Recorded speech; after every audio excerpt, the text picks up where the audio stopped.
Good morning and welcome to the First Unitarian Church of Orlando. I am Catherine Vaccaro, serving as today's worship attendant. With me in today's service are our spiritual leader, Reverend Margalie Belizaire, Judith Stein-Farrall, Aubrey Connelly-Candelario, Daniela Monzon-Villegas, our chalice choir, board member Michael Lewis, and chalice lighting helper, I'll say it right, Sedlian. She is from New Image Youth Center. And thank you to all our teams of wonderful people in the background working diligently to ensure that we come together this morning. Children will begin the service and be sung out 2 activities after Time for All Ages. We greet you this morning, old friends and new, as we explore our Unitarian Universalist faith. Whether today is your first or your 1000th Sunday in our midst, you are welcome here. Whoever you are, whoever you love, you are welcome here. In this community, your whole self is welcome. We welcome your race, national origin, immigration status, gender identity, sexual orientation, age, physical or mental abilities, economic status, or religious background. We welcome you. As always, we have a few special announcements. First, due to unforeseen circumstances, there is no children's choir practice today. Next week, we will have our special guest at your table service on Sunday, November 9th. And after this service, please join us in Gore Hall at 12 p.m. for our monthly town hall meeting. Jamie with Florida Access Network is our guest speaker. The order of service can be accessed via the QR code up on the screen right now. A link to the event calendar is at the bottom of the order of service. Please click on it to view what's going on at 1U. For more information about our congregation and announcements, go to orlandouu.org or email info@orlandouu.org. Thanks for being here in person and online today. And now, Sedlian will come up and we will light the chalice together. Sedlian is in 5th grade and she is a dancer. Okay, right there. Please join with me in saying our beloved words. In the light of truth and in the warmth of love, we gather to seek, to sustain, and to share.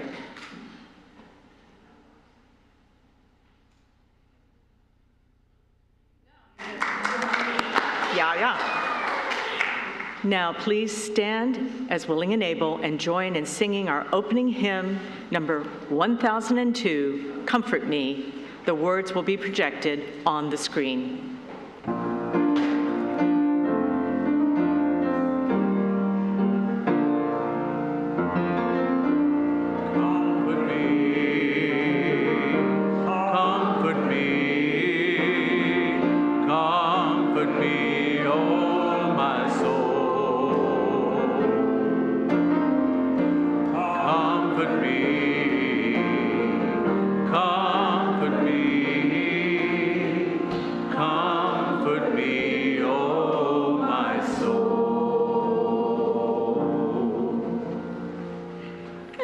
We'd give you just a taste of it today.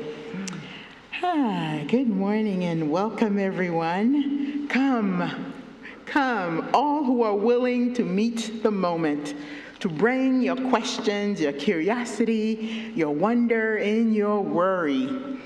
This month, we nurture gratitude.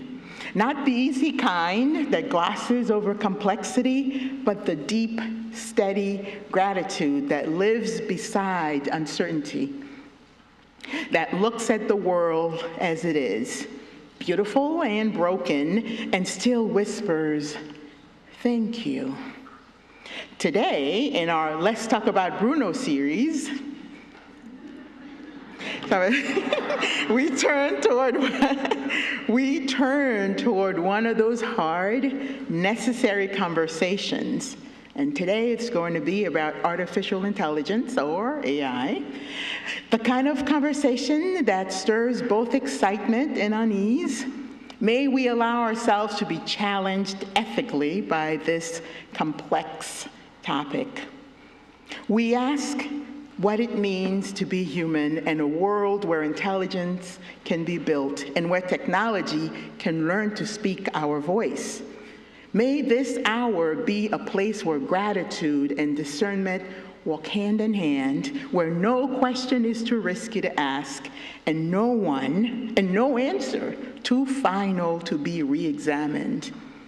Come, beloveds, let us worship with open minds, searching hearts, and the courage to hold gratitude and indignation together as we seek to meet this moment faithfully, thoughtfully, and with grace. And as we come together, let us greet one another. So make sure to look for someone you haven't greeted before and be sure to say hello. Let's greet one another, beloveds.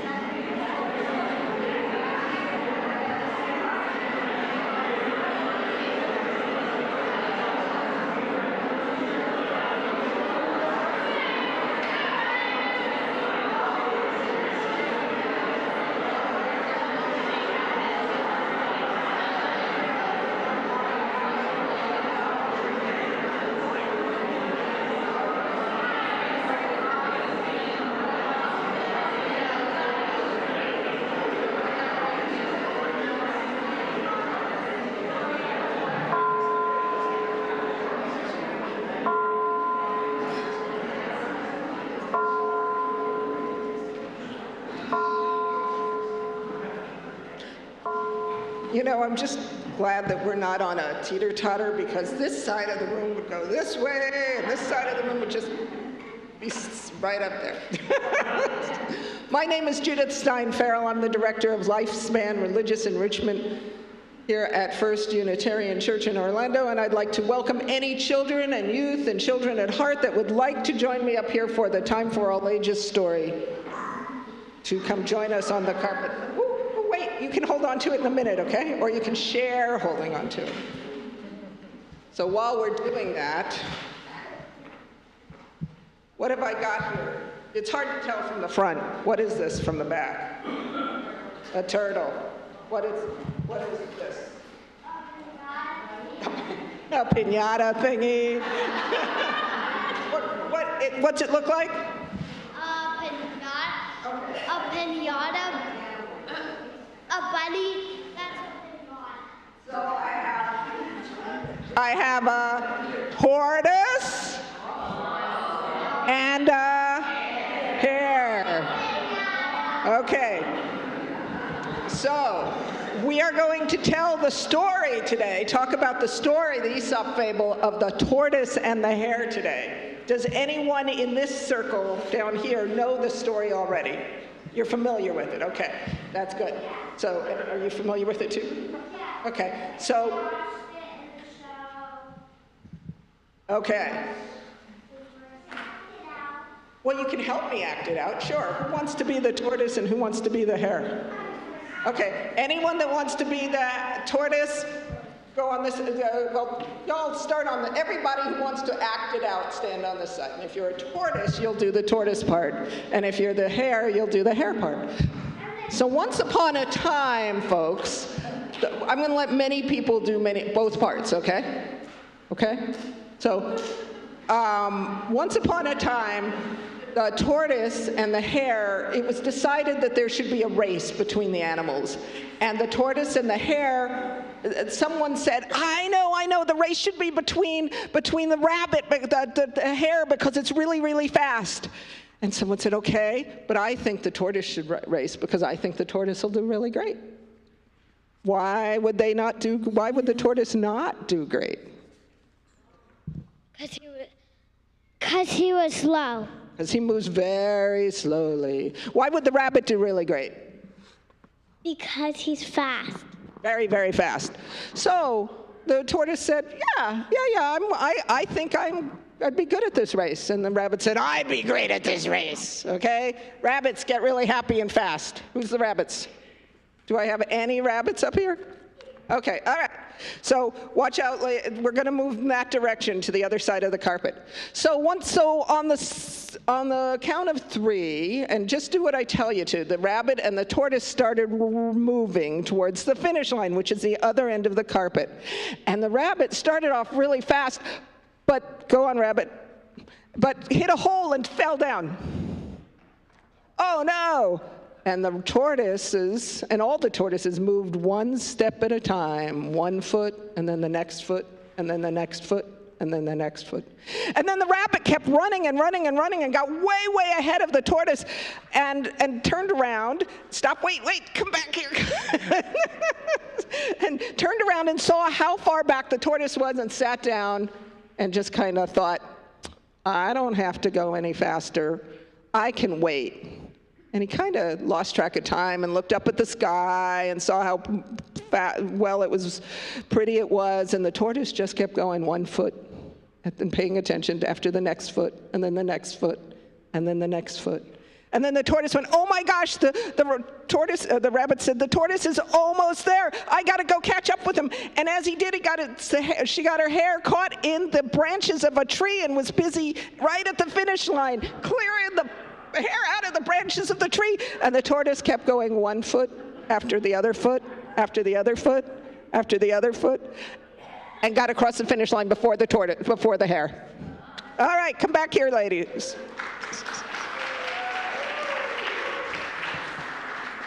So, folks, why did the tortoise win that race? Because the hare was losing track of time, and then it started to catch up, but then it got caught. So the tortoise won. Any other ideas? Slow and steady wins the race. Because he kept going and working hard to get to the... Who was paying attention to what they were doing? Who? So what? So which character was paying attention to what they were doing? The tortoise. Tortoise. The tortoise was paying attention, right? 1 foot, just kept moving, 1 foot after another, after another. So the message, the part of the story, the message I'm trying to share from this story, and there are lots of them, but the message I'm trying to share today is paying attention to your objective and paying attention to where you are along the way. Because the rabbit kept falling over things because they were in such a hurry. Paying attention to your objective is very helpful as you move ahead. Okay? Any questions? Oh, I have a question.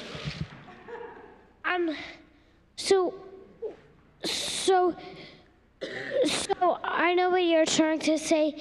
Take it steady, but not too steady. All this applies. So now we're going to form a loving arch as our kids sing out to go to their classes on, as it might happen, Buddhism today.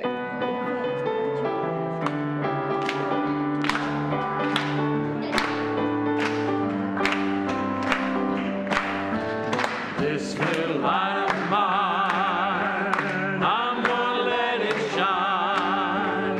This little light of mine, I'm gonna let it shine. This little light of mine, I'm gonna let it shine, let it shine, let it shine, let it shine.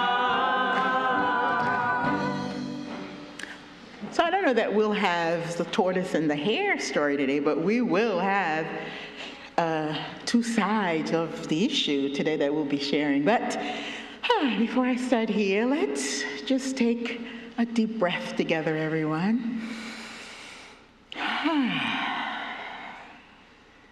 steady ourselves and just open our hearts to what we will be sharing today. And since this is a Let's Talk About Bruno service, you may find some things challenging. We will also make time for you to share with one another. So, this morning, we continue our annual theme of meeting the moment. Just know that everything that you'll hear me talk about meeting the moment, maybe every service, reminding us why we're here. We're not here just for being here on Sunday together, but because the world also needs us, right? So you'll hear that a lot. Maybe not every Sunday, but you'll hear me say meet the moment a lot. So as we continue with this theme of meeting the moment, learning what it means to live awake and responsive to the times we're in. And in this moment, one of the most pressing and unsettling and fascinating realities before us is the rise of AI. AI is already woven into our lives in ways both subtle and sweeping. It helps doctors detect disease early. It aids those with disabilities to communicate more easily. It can translate languages in an instant, create art, write code, and illuminate patterns that once took years to discern. In that sense, it is easy to feel grateful for the ingenuity, the progress to human creativity that's made such marvels possible. And yet, with every technological breakthrough comes a shadow. AI also amplifies our biases, threatens jobs, raises questions about authorship and authenticity, and can spread misinformation faster than truth can catch up. Some worry that the same tools that can save lives can also be weaponized to manipulate, surveil, and even replace human empathy with algorithm. So, how do we hold gratitude and caution together? What does it mean to ethically engage a tool that seems to be rewriting the very rules of human life and labor, creation and control? When technology advances faster than our moral reflection, how do we, as a people of conscience and faith, decide not just what we can do, but what should we do? Today, in the spirit of Let's Talk About Bruno, we turn toward the conversation many might avoid, the uncomfortable, provocative, but necessary one. We will hear two perspectives. One invites us to gratitude for what AI can offer, and another urging us towards indignation for what it may cost. Both are offered in the spirit of deep curiosity and faithful discernment. Afterwards, you'll have the opportunity to reflect, and some of the questions, well, these are the questions actually, I'll have you reflect on, and others that will come up as a consequence. What do you notice stirring in you?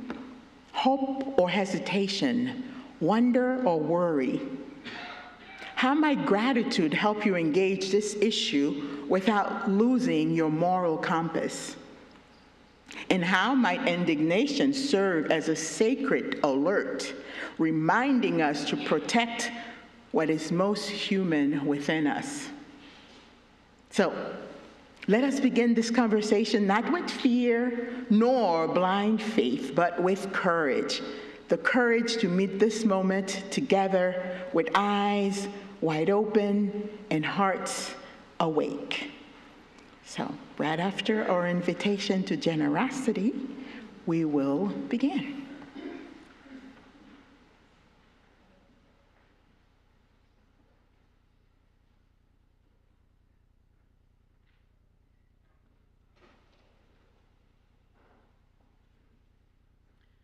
Hi, I'm Ronnie Monteith, and I'm the leader of the Friends of the New Image Youth Center. The leader of the New Image Youth Center is coming up here today. And they are the Share Their Plate recipient for November and December, so 100% of your donations today go to them. And I'm here to introduce Dr. Shante Barton-Stubbs. She's the founder and the executive director, and she'll tell us more about the organization and introduce some of the kids. Thank you. Good morning, everyone. So excited to be here. So some of you are aware of the New Image Youth Center, AKA the Good in the Hood. We're located right in the Paramore community of downtown Orlando. I wanted to share a little of what we call a testimony because I know that some of you have been on this journey for quite some time with us. So we have been providing services for the New Image Youth Center in the Paramore community for the last 21 years. These services include making sure that every child has a safe haven, kids have food, kids have after-school support, mentoring, tutoring, and the things that every child should need. So along the way, of course, things began to get tough at certain times because we didn't own our location. And even a few years ago, we lost one of our buildings because they sold it from under us.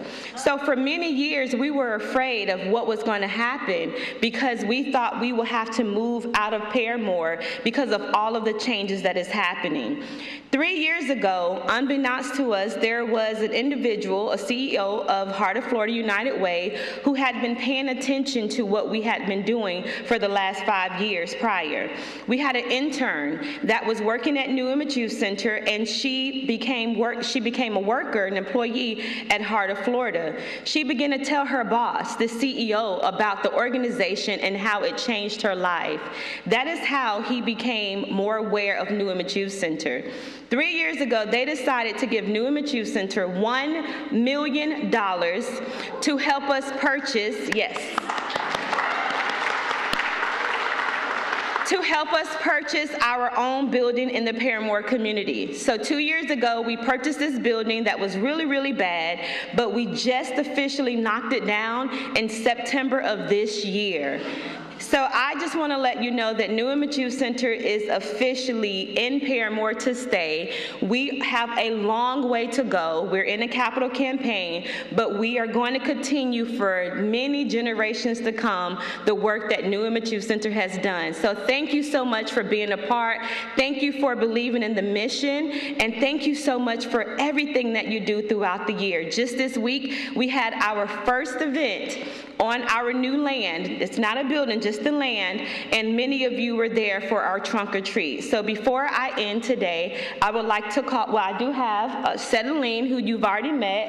I have Treyana, and we have Amir, and Amir's going to end us with a scripture.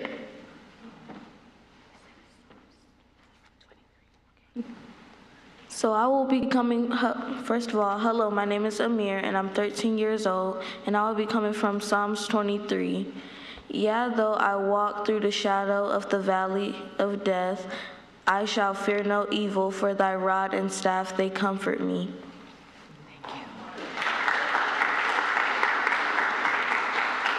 Thank you again for your many years of support, and remember, you too are a part of the Good in the Hood.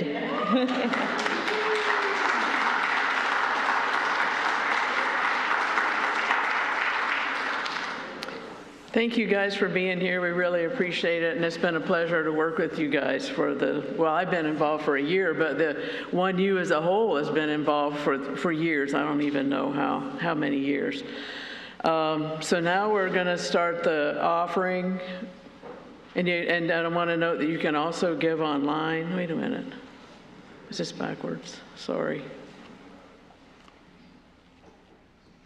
You can tell I don't do this very often. Oh, just this little bit. Okay. Well, you didn't do that part. That's okay. Are we done? Yes.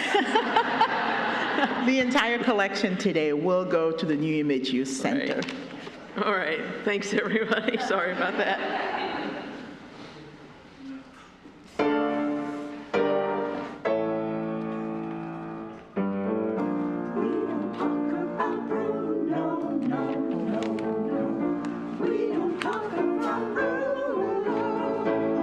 But it was my wedding day.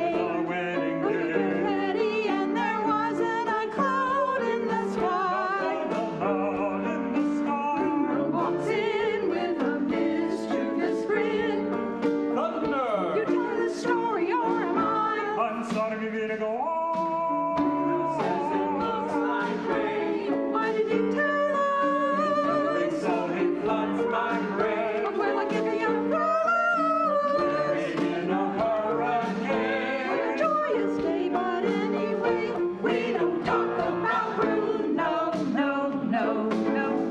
We don't talk about Bruno. Hey, who delivered to Bruno stuttering or stumbling? I can always hear him sort of muttering and mumbling. I associate it with the sound of falling sand. Shh, shh, shh. It's a heavy lift, but it gives so humbling. Always something with a family humbling. Grappling with problems like the absolute understand. Do you understand? A 7-foot frame has so long his back. When he calls your name, it all fades to black. Yet he sees your dreams and feasts on your streets. We don't talk about Bruno, no, no. We don't talk about Bruno. He told me my fish would die the next day, dead. He told me I'd grow a gut, and just like he said that all my hair would disappear. Now look at my head. Your fate is sealed when your prophecy is read. He told me that the life of my dreams would be promised and someday be mine. He told me that my power would grow like good grapes that thrive on the vine. Oh yeah, Mariano's on his way. He told me that the land of my dreams would be just out of reach. He drove to another. It's like I hear his sound. I want not a sound out of you. I can hear him now, Bruno. You know that Bruno. I really need to know about Bruno. Give me the truth and the whole truth, Bruno. Your boyfriend's here. Time for dinner. A 7-foot frame. That's on his neck. And he calls your name. It all fades to black. Yet he sees your dream with the feast on your streets. That's I will know I'm fine. A 7-foot frame. That's on his neck. When he calls your name, it all fades to black. Yet he sees your dreams. I'll be fine. He's here. Don't talk about Bruno. Not a word about Bruno.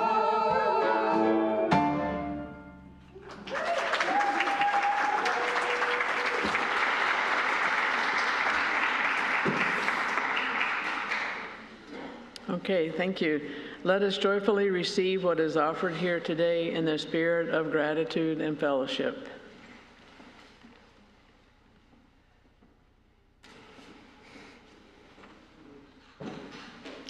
Let's first turn our attention to the voice of gratitude.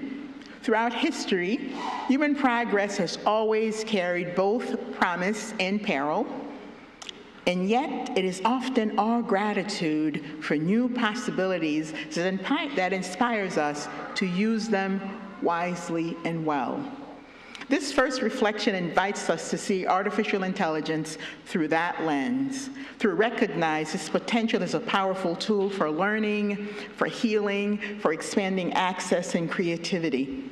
Let us now listen as Aubrey offers us a perspective on why we might be grateful for what AI makes possible.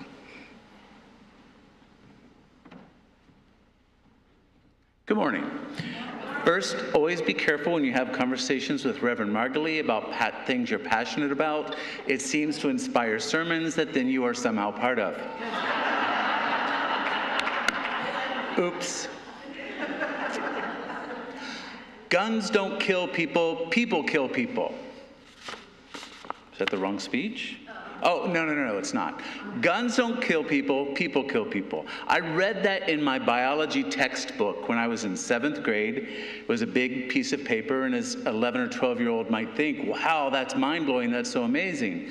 I went home and told my mother that, and my mother, leftist, liberal, women organizer of Now in Marion, Ohio, had a conniption. What are you saying? What's this propaganda the school is teaching you? Now, my mother decided not to go and try to ban the book. Instead, she taught me.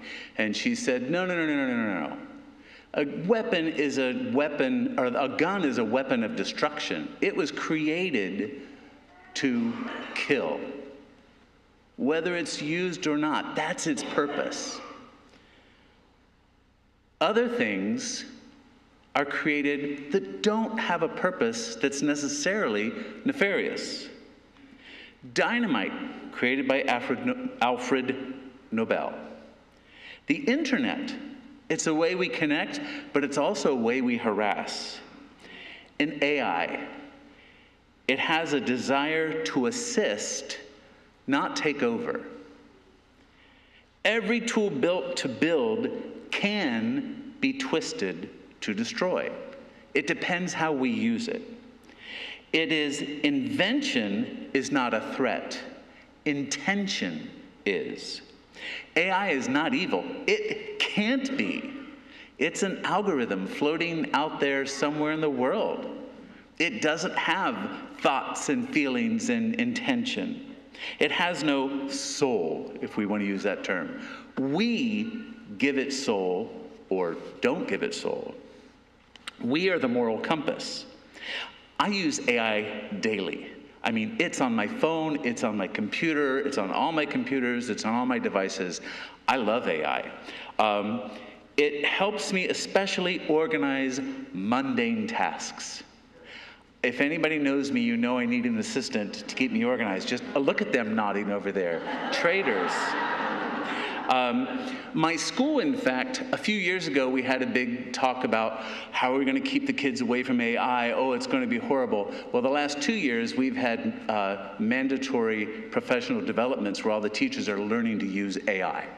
That we are now expected to use AI, and one of my processes of seeing if I'm a good teacher is how much AI I used in the classroom this year. So it's really changed. And how has it changed? Why do I like it so much? Lesson plans. Any of you who are teachers know what it's like to do a lesson plan. I sometimes spend an hour and a half to do a lesson plan for one class. I teach 7 classes a day, 5 days a week.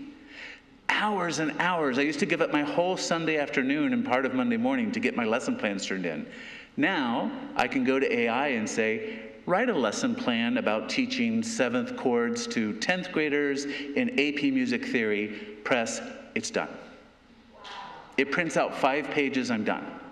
I read it, of course, because AI makes mistakes. It can make some really big mistakes. So I read it and make sure it's there. But I can read that and correct it in 3 to 5 minutes versus the hour it would have taken me to write that one lesson plan. And I do that over and over. It assists me. It is a tool as long as I use it correctly. I can also make quizzes, PowerPoint displays. It checks my grammar. It keeps my calendar. Whether or not I always look at my calendar is not the point. It gives me show ideas, and it gives me concert titles. Right, Steve? It gives me lots of concert titles. But the point is, I'm the boss. AI is my personal assistant. It's not taking over. It does what I need it to do. It can amplify human creativity, not replace it. It's also morally a moral issue because it gives us access to knowledge, especially in rural spaces in the world. It helps level access to education. People with disabilities use it for communication and independence. It can also be used as a tool of justice and inclusion. It can track environmental damage, identify bias, analyze inequities way faster and more accurately than humans can. Then humans need to go back and fact check, make sure it's right. But wouldn't we do that with any tool?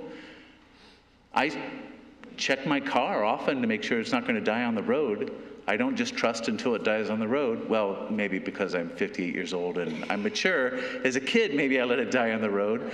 But I've learned and I've grown. I'm always checking the technology. It doesn't rule me. I am the boss. Yes, AI takes a lot of power. You've heard about the new power stations that are being built because AI takes so much. But AI can also be used to help design its own power sources. Better solar, wind, hydro. We don't have to rely on fossil fuels. And there is a possibility that AI could help solve our fossil fuel problem. Wouldn't that be amazing? AI forces us to reconsider what it means to be human. And isn't that why we're kind of here every Sunday? What does it mean to be human? What does it mean to have a soul? Just the fact that we're discussing AI and is it the overmind leads us into really deep conversations, and we have to think even harder. What has a soul? What doesn't? Technology in itself, I believe, is neutral. We shape AI to reflect our values. If good people never use AI, if I say, no, that's a horror movie waiting to happen, I'm not going to touch it, well, then guess who shapes it?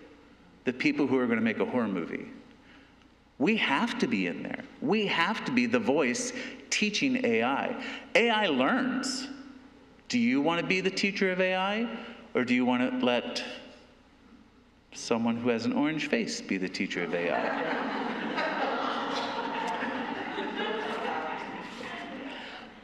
Students will cheat. That was a huge problem we thought about in schools a few years ago. So we've learned. I'm a teacher, I'm an adult, I'm mature, I know how to use this technology. I flip it. I tell the kids, here's your assignment, AI the heck out of it. Go home, research, have it write a paper for you, do all of that stuff. Learn, research outside of the classroom, you do that learning. In here, come, ask me questions, we'll have conversations. Put your iPads down, put the phones away. Let's talk face to face. What have you gathered? What have you learned? Now tomorrow in class, you're gonna write a paper. I'm gonna give you this thing called a piece of paper and then a pencil. And you're gonna sit and write out your paper in class. No electronics around, but you've used the tool to learn what it is I want you to know. What an amazing positive response. There's a big fear that AI will make the world less human, but only if we stop showing up as humans. When AI is used with intention, it frees us to connect, to care, and to create in much deeper ways. If a student artist sits at the Louvre or some other great museum and copies the styles of Rembrandt, Michelangelo, Warhol, are they cheating? Are they stealing? Or are they learning? Is AI cheating or stealing when it does the same thing? Maybe, but AI does not copy brushstrokes or words. It's analyzing patterns.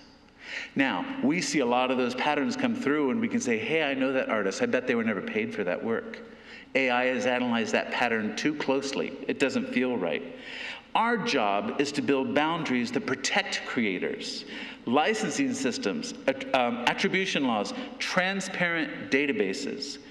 We have a moral compass to follow. I won't have you raise your hand, but if anyone in here has ever copied a page of a magazine on a Xerox machine, copied some music, copied a page of a book, scanned something and sent it out, you've broken the law. The actual law, but also probably a moral law. You didn't pay that creator to steal their stuff and send it out, but we do that on a daily basis, right? Some of us do. So, we have laws in place for that. In this church, as a moral compass, we pay for the rights to send out our message online. We pay for the music. We pay for the rights to use the music that we use. Those creators are getting the work done. We, as a moral compass, are trying to teach the world there's a way to do this and to do it equitably. Our job is to use this amazing technology to make sure that law and conscience evolve together. And finally, no, AI did not write this presentation.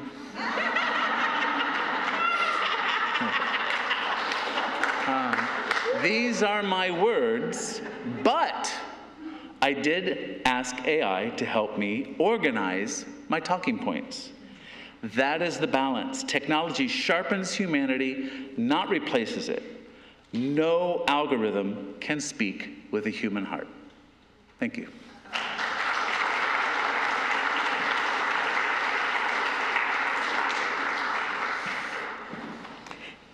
And now we turn to a different voice, one that reminds us that gratitude without discernment can be naive. There are reasons to be uneasy, even indignant, about how artificial intelligence is being created and used, its impact on privacy and equity, its potential to deepen injustice, and its power to shape human lives without accountability. This next reflection challenges us to look closely at those dangers, not to close our hearts in fear, but to open our eyes in responsibility. Let us now listen as Judith shares a perspective on why it might be right to feel some indignation about the rise of AI.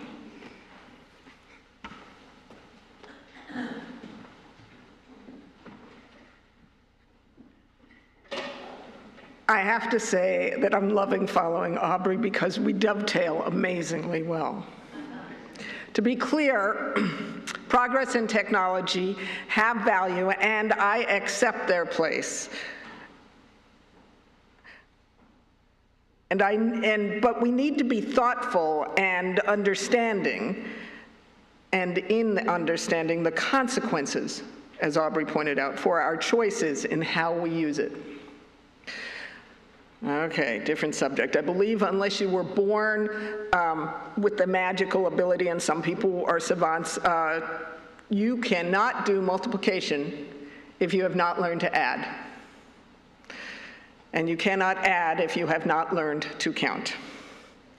Higher math is built on earlier math, and the sciences, physics in particular, need math to explain and theorize the next steps.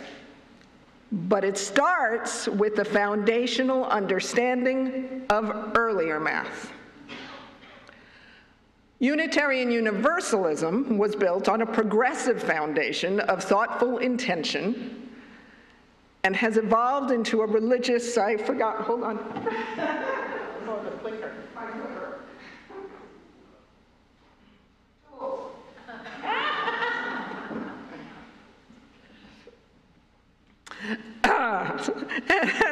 Okay, Unitarian Universalism was built on a progressive foundation of thoughtful intention and has evolved into a religion that reinforces values that express that foundation. Generosity, pluralism, justice, equity, transformation, interdependence, and love. We're going to keep that up for you to consider as we go along. AI is a tool that is only as good as its foundation. AI is not a value and is not centered in love. AI should be approached with the same respect and suspicion you give a Category 5 hurricane off the coast of Ormond Beach. This is not about AI. It is about these values that we share as Unitarian Universalists and how we consider them in what we do. As I said, we know that 3 times 3 is the same as 3 times, and equals 9, and we know that because 3 plus 3 plus 3 is 9.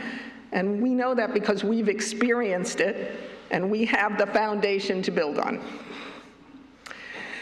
If you are using AI to help you with your generative process, writing, coding, creating art, Okay, I'm going to admit all this to you.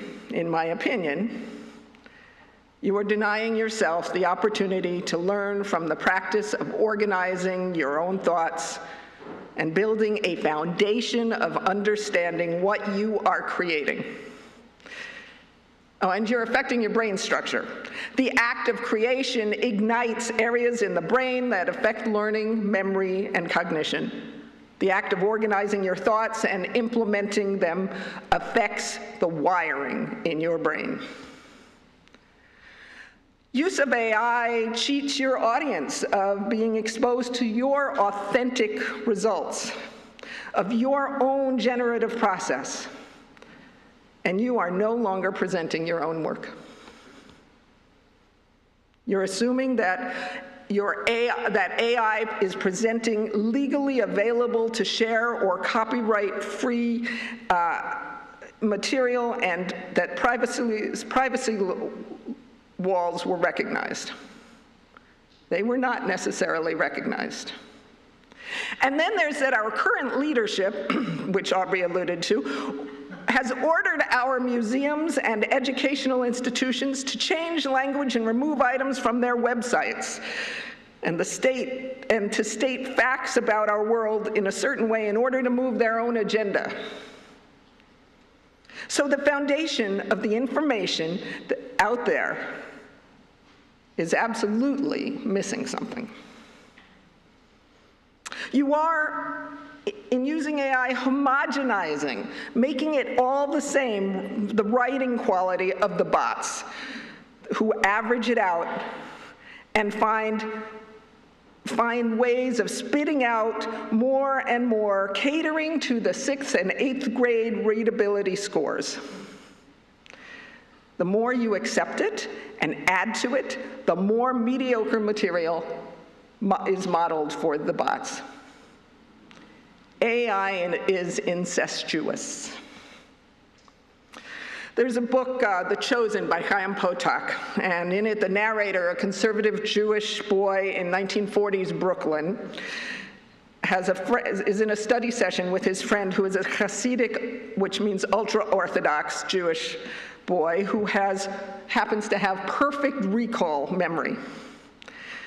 And the narrator recognizes that he can't keep up with the breadth of knowledge of his friend, because this friend can remember everything he's ever read. But he can keep up with the depth of interpretation of reading because of his own passion for the material. When you make public the material you used AI to create, you are also dismissing the value of the individuals who have passion for their craft. When you use AI to supply data without going to hunt and gather it, is it credible? When using AI to summarize, it isn't the same as borrowing your schoolmates' notes to study from. Because then, when you borrow your schoolmates' notes, you know their philosophy on what they pulled out of the lecture. You know what they found important. There is more than one AI product, by the way. Now, I know many of us you use know that, but each one of these products has a different focus. Oh, and one of them's named Claude, so some of them don't even sound like AI. Each one of these has a different focus, a different skill, and has different teachers. And they mostly are owned by big corporations who have their own agendas. And how about the monumental amount of metals and chemicals and real estate and energy that go into running the technology, and then the resulting waste products that pollute our land and water? According to an MIT technology review earlier this year, the carbon intensity of electricity used by data centers was 48% higher than the US average rate of use. An example they gave was, if you were querying an AI how to fundraise, so this relates to us, right? How to fundraise for a charity event that involved 15 different questions, and then you tried to load some videos as you worked on it, you'd use about 2.9 kilowatt hours of electricity, enough to ride over 100 miles on an e-bike or around 10 miles in the average electric vehicle, or run in the microwave for 3.5 hours. Who does that? In case you're interested in the article, you should be able to find it at that QR code. So what? Do you remember the pandemic? and how, oh yes, of course, and how we recognized what was happening, and we started to shut down for 2 weeks, but COVID was really already here. AI is already here, as Aubrey said. And that MIT article will tell you it is in almost all of our digital experiences. Nope, we can't control what the companies have created or how they use it. We can't control how the governing entities that might have made deals with those companies for some motive and how it gets used. Each of us can choose, however, not to let that shiny object that is AI seduce us. The mission statements of Meta, Google, Apple, Amazon do not model values. They're not meant to help us find meaning. AI is not our church. Reverend Margalie asked me when we were talking about this a while back, if we aren't using it and we're not training it, then who is? And that's a really good question. Aubrey talked to that.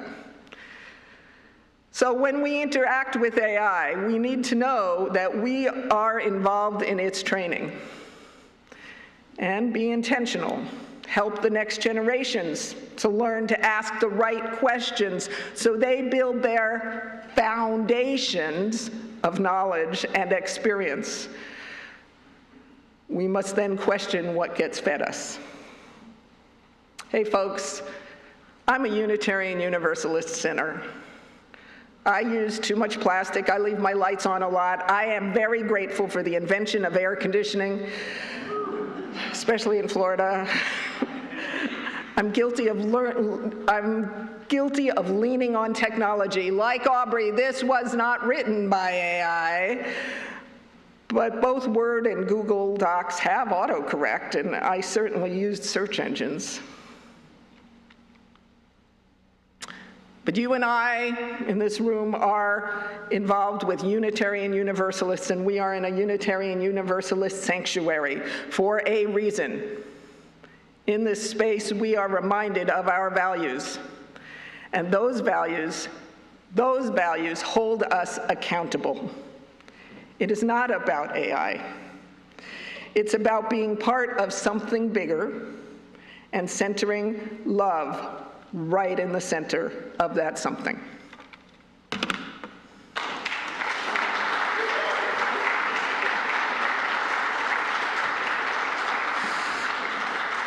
I thought she was going to drop the mic. So we're, apologies ahead of time. I'm going to rush through this part a little bit because I do want to give you a little time to reflect on what you've heard.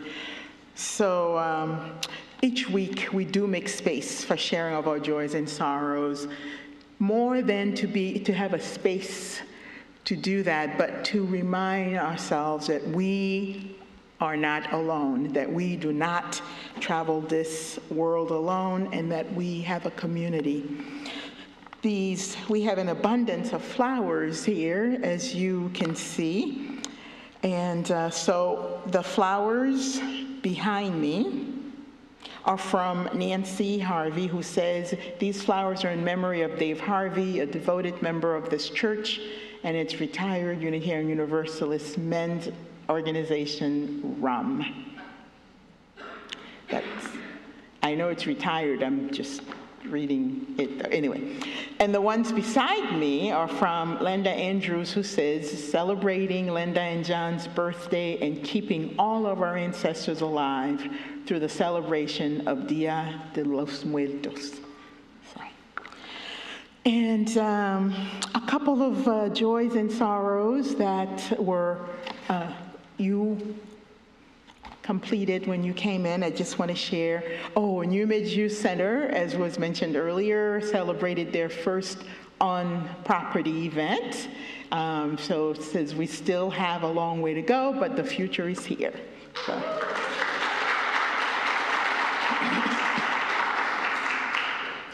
A note from the ledgers that Janice's knee replacement went very well, and she's home recovering.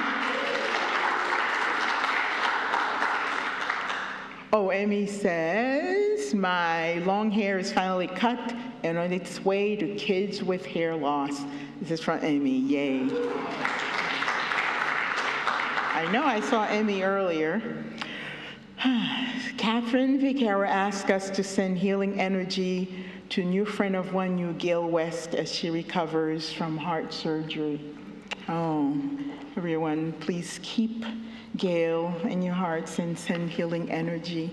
And would it be, she's looking for us to reach out, right? So, yes. So, if you can, please reach out, and the care team will be sure to reach out, as well as I will. And yeah. All right, so just want to say a quick prayer. In addition to that, Jeannie wishes everyone who's celebrating birthday or anniversaries in November, happy birthday, happy anniversary. And this is from Yvonne Vassal, who says, thank you for the One You family for all your expressions of concerns for me and my family members in Jamaica. All survived the hurricane, but cousins in the western part of the island are dealing with lost roofs, flooded homes, and are surrounded by devastation. The church my mom grew up attending and where she, my brother, and various relatives are buried was destroyed. So we're donating to a few organizations. It seems that food, water, and those disaster areas are what needed most. Two organizations they mentioned is Food for the Poor and World Central Kitchen. So if you're interested, we're going to post those on the Justice Corner site. And Leon and Tina McIntyre, who also have family in Jamaica, are also working with a local organization. So we'll make sure to put those on the Justice Action page. So, we had a wonderful experience at the Guaming Buddhist temple yesterday. 30 of you attended, and the host was quite gracious. And so, as I just want us to just take a few minutes, I know it is, if you could group yourselves, I'm going to say a short prayer for us so you can enter this fully. If you could enter into just a brief discussion about what you have heard here, the two sides you've heard on AI, and we just want to make sure that you are being intentional about your use of AI, if that is something that you do use, and reflect on some questions. So if you would just let what wisdom we have, weighing and wanting, lead us to strive so that the seventh generation hence can live more fully. It is in that work and that alone that we can express our thankful spirit. May we make it so. Swift Walker. So if you would group in 3 to 4 and we just have these questions here to just reflect on briefly. They will be coming up soon, but I will read them for you. What do you notice stirring in you, or what did you notice stirring in you? Hope or hesitation, wonder or worry? How might gratitude help you engage this issue without losing your moral compass?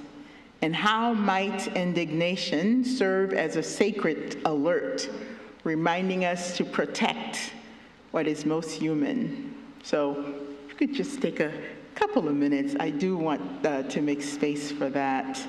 3 to 4s, 3 to 4. What do you notice stirring in you?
Thank you.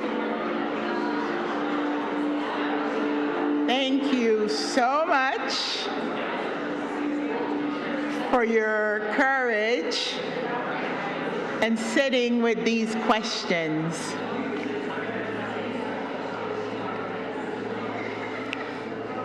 Or even with your own uncertainty. So this is the kind of conversation that won't end neatly, nor do we expect you to walk out here and go, ooh, I know exactly how I feel about it. Hopefully you'll continue to have these conversations and really be intentional about how you're making decisions about such important issues. What we wrestle with today isn't simply about technology. It's about who we are becoming and how we wish to meet the world.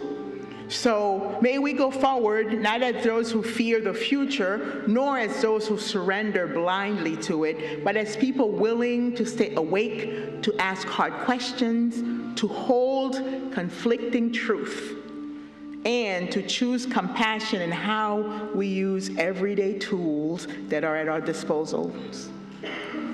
So we're just going to go ahead and I'm going to go ahead and do the benediction and do the call to action, right? I want to take into consideration your time. So, beloveds, go in peace to nurture gratitude, to meet the moment, and to remain wholly, beautifully human. Worship has ended. And now the service truly begins. We have Town Hall at 12 in Gore Hall. We also wanted you to be aware of a couple of other things. During the week, we have Progress Hub, which is a collaboration, Town Hall, that's the picture there.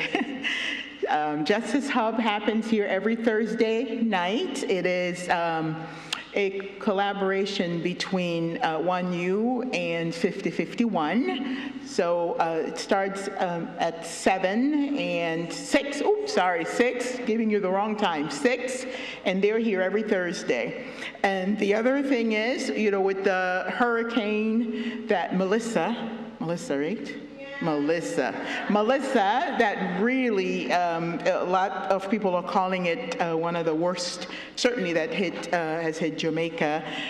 The USC, which is our Justice Action, International Peace Action group, and also work with a lot of local communities, they are collecting money, and we are also trying to curate a list that we will put on our Justice Action page for you so that you have a way of donating and giving if that is something that is on your heart. So, and the last thing I wanted to show you is we have these beautiful cards that, we don't evangelize. However, we can invite people to church, right? The one side simply says, what are you doing this Sunday? And then the next has our information, including our logo and our website here. So just kind of wanted to show you this. We'll make them available for you in the welcome volunteer area, and we'll start putting some out there also starting next Sunday. But take some with you and invite people as you talk about your faith, right? Okay.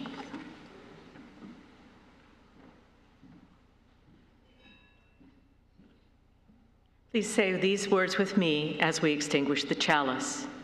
We extinguish this flame, but not the light of truth, the warmth of community, or the fire of commitment. These we carry into the world until we are together again.